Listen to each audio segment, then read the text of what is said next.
हमारे साथ विमल जुड़ चुके हैं दिल्ली से। विमल जी, बहुत स्वागत है आपका न्यूज इंडिया पर। आप अपना सवाल पूछ सकते हैं।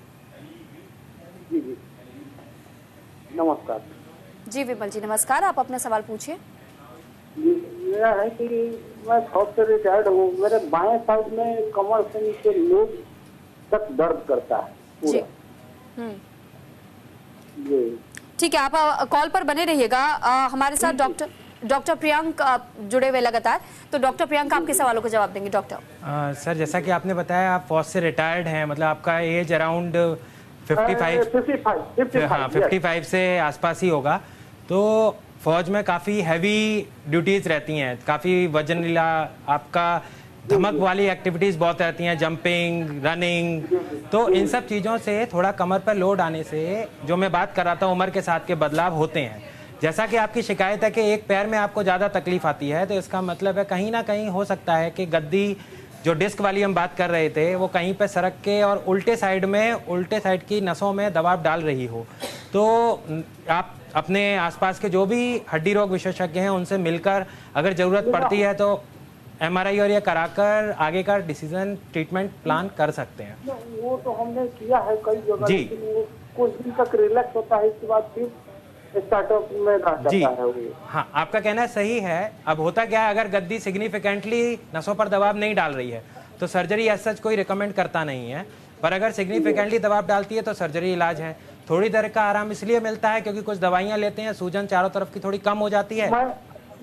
मैं गुड़गांव में डॉक्टर से वर्षों सक्सेना ऑर्थोपेडिक्स से मैं कई बार चेक करवाया है, चेकअप वगैरह भी, लेकिन ये रिलैक्स कुछ दिनों के लिए होता है, फिर स्टार्ट हो जाता है। कुछ दिनों का आराम दवाइयों और उनकी मदद से जो आपको मिलता है, मुझे लगता है कि आपके लिए दो ऑप्शंस हैं। एक ऑप्शन तो है, अगर सिग्निफिकेंटली नस पर दबाव है तो नियर बाई डॉक्टर से ओपिनियन लेके सर्जरी की रिक्वायरमेंट है तो आप करा सकते हैं, नहीं तो रेगुलर एक्सरसाइजेस आपके लोड को कम करेगी, गद्दी का दबाव को, नसों पर दबाव जो पड़ रहा है उसको कम करेगी। और लाइफ स्टाइल मॉडिफिकेशन, कई बार आप नोटिस करेंगे कि आप सुबह ब्रश कर रहे हैं और आपको दर्द अचानक से उठ गया, अचानक। हाँ ठीक है, तो ये सब चीजों में नहाते समय भी अचानक आ जाता है। तो आप ये नोटिस करेंगे जब आप ज्यादा झुककर काम कर रहे होंगे तो दर्द अचानक उठेगा। तो थोड़ा सा लाइफ स्टाइल मॉडिफिकेशन, मतलब बहुत सिंपल तरीके हैं, सर्जरी जरूरी नहीं है सभी लोग कराएं, पर regular exercise, life style modification, थोड़े बहुत विटामिन सप्लीमेंट्स और जरूरत पड़ने पर mild anti inflammatory like paracetamol और समथिंग लेकर भी काम अच्छे से चल सकता है। जी, इसके लिए डाइट वगैरह तो हम सब कुछ प्रोटीन लेते हैं, विटामिन डी वगैरह भी भरपूर लेता हूँ जी, लेकिन फिर भी बड़ा कई जगह चेकअप किया, लेकिन ये रिलैक्स कुछ दिनों के लिए होता है, फिर परेशान हो जाते हैं हम। देखिए आप बिल्कुल सही कह रहे हैं, कुछ दिनों के लिए होता है तो उसका परमानेंट सॉल्यूशन तो नियर बाई डॉक्टर से, आप क्या है कि यहाँ पे ना मेरे पास आपके MRI इमेजेस हैं ना वो चीज़ें हैं, लेकिन ये बात बिल्कुल सही है कि आप लाइफ स्टाइल थोड़ा मॉडिफाई करेंगे। आप नहाते होंगे अगर नीचे ज़मीन पे बैठ के तो थोड़ा स्टूल हाइट लेके नहाएं।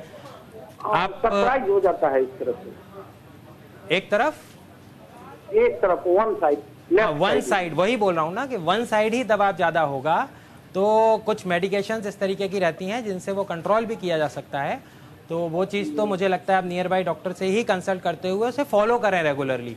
पर आपके लिए मुझे दिनचर्या अपना थोड़ा रूटीन रेगुलरली, लाइफस्टाइल जो मॉडिफिकेशन की बात कर रहा हूँ और एक्सरसाइजेस की जो मैं बात कर रहा हूँ, उससे आपका पेन रिकवर बहुत जल्दी नहीं करेगा और आपको ज़्यादा समय तक आराम महसूस होगा। चलिए ठीक है विमल जी, बहुत धन्यवाद आपका हमारे साथ जुड़ने के लिए। और इस बीच एक और कॉलर दोबारा से हमारे साथ गुलशन जी जुड़ चुके हैं। गुलशन जी, बहुत स्वागत है आपका न्यूज इंडिया पर। आपको अगर मेरी आवाज मिल रही हो तो आप अपना सवाल पूछ सकते हैं। हाँ डॉक्टर नमस्कार। डॉक्टर मुझे पिछले 15 दिन से मेरे बैक साइड्स में पूरी लात में दर्द होता है और मेरे पंजों तक आता है। मैं सवेरे वॉक पे जाता हूँ और तब मुझे कोई प्रॉब्लम नहीं होती वॉक करने में। मैं कंटिन्यू कम से कम 1 घंटा मैं वॉक वगैरह वॉक वगैरह करता हूँ, नॉर्मल वॉक करता हूँ। मेरी एज 60 है और उसके बाद जो घर पे आता हूँ रात को सोते टाइम मेरे को पेन स्टार्ट होता है। फिर मैं उसको मालिश, तिल्ली के तेल की मालिश करवाता हूँ, देन उनके बाद मुझे मेरा रिलीफ मिल जाता है। लेकिन मॉर्निंग में उठते टाइम फिर वो पेन स्टार्ट हो जाता है। मतलब वॉक करके आता हूँ उसका, और मैं आज कल मैं भी नहीं गया, आज भी नहीं गया, तो मुझे रिलीफ, मुझे कोई दर्द नहीं हो रहा है। ठीक है, आप कॉल पे बने रहिएगा।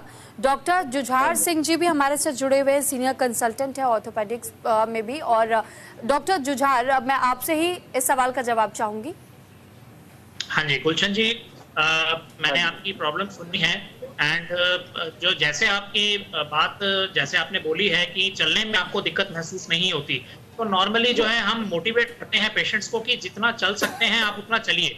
बैक पेन का उल्टा जो है, लोगों को ये लगता है कि बैक पेन हमारा ज्यादा होगा अगर हम ज्यादा वॉक करेंगे या ज्यादा एक्टिविटी करेंगे, जबकि ये उल्टा है। इनफैक्ट जितना घुटनों का पेन या जितना बैक का पेन है, it is very much better कि वो काफी इंप्रूव होता है जब हम अपनी फिजिकल एक्टिविटी करते हैं। इनफैक्ट साथ ही साथ 60 की एज आपने अपनी बताई है, तो 60 ईयर्स की एज में कभी कभी साथ साथ एसोसिएटेड चीजें भी बहुत होती हैं, जैसे ऑस्टियोपोरोसिस, कमर का वीक हो जाना, हड्डियों का कमजोर हो जाना। तो जो हड्डियों की कमजोरी होती है कमर दर्द के का एक बहुत बड़ा कारण होती है इस उम्र में। साथ ही साथ जैसे आपने बताया कि रात सोते वक्त दर्द होता है, सुबह उठते हैं तो जकड़न सी महसूस होती है। तो ये जो आपका जो इनफैक्ट जो स्लीपिंग पोस्चर है उस पर भी एक बहुत इंपॉर्टेंट चीज है जो कि हमको ध्यान देना चाहिए। आजकल जो बहुत फ्लफी गद्दे होते हैं, बहुत ही ज्यादा आरामदायक या दब जाने वाले गद्दे होते हैं, वो हमारे लिए एसेंशियली स्पाइन के लिए बहुत अच्छे नहीं रहते। तो इसके लिए हम लोग अपने जस्ट लाइफ की दिनचर्या में एक चीज बदल सकते हैं, जिसमें कि हम अपने गद्दों को मेमोरी फोम वाला गद्दा टाइप का यूज कर सकते हैं, जो कि हमारी एक तरीके से स्पाइन की शेप ले लेता है। साथ ही साथ एक्सरसाइजेस आपके लिए बहुत जरूरी रहेंगी। अगेन एक एक्सरे करवाना कोई मुझे लगता है कि बहुत अच्छी चीज रहेगी आपके लिए, जिससे कि फर्दर हम कारण जान सकते हैं इस जकड़न का या कमर के दर्द का। तो मल्टीपल चीजें आपकी उम्र में हमको देखनी पड़ेंगी 60 ईयर्स की एज में। Osteoporosis, vitamin deficiencies, posture, sleeping, तो द स्लीपिंग बेड, तो ये चीजें बहुत सारी जरूरी हैं। और एक चीज मैं और जानना चाहूंगा कि आपको जो दर्द है सिर्फ कमर में ही रहता है या पैरों तक भी जाता है? नहीं, घुटनों में और पैरों में भी होता है। हाँ जी, तो वो जो दर्द है वो कभी कभी कमर का दर्द नीचे घुटनों या पैरों में भी प्रेजेंट कर सकता है। तो इसका मतलब ये नहीं है कि वो प्राइमरी दर्द आपके घुटनों से आ रहा है, वो हो सकता है कि वो कमर का ही जो दर्द है वो नीचे रेडिकुलोपैथी की तरह रेडिएट करके कमर के नीचे आ रहा हो। तो ऐसे कंडीशंस में पहले आप कमर के ही इलाज करवाना पड़ेगा। और अगर मान लीजिए कि आप डॉक्टर को दिखाएं और अगर वो कहते हैं कि एक्सरेज पे घुटने में भी कोई दिक्कत है, तो उसका इलाज फर्दर किया जा सकता है, क्योंकि इस उम्र में मल्टीपल चीजें होती हैं, एक चीज दूसरी चीज को कभी कभी मिमिक भी करती है।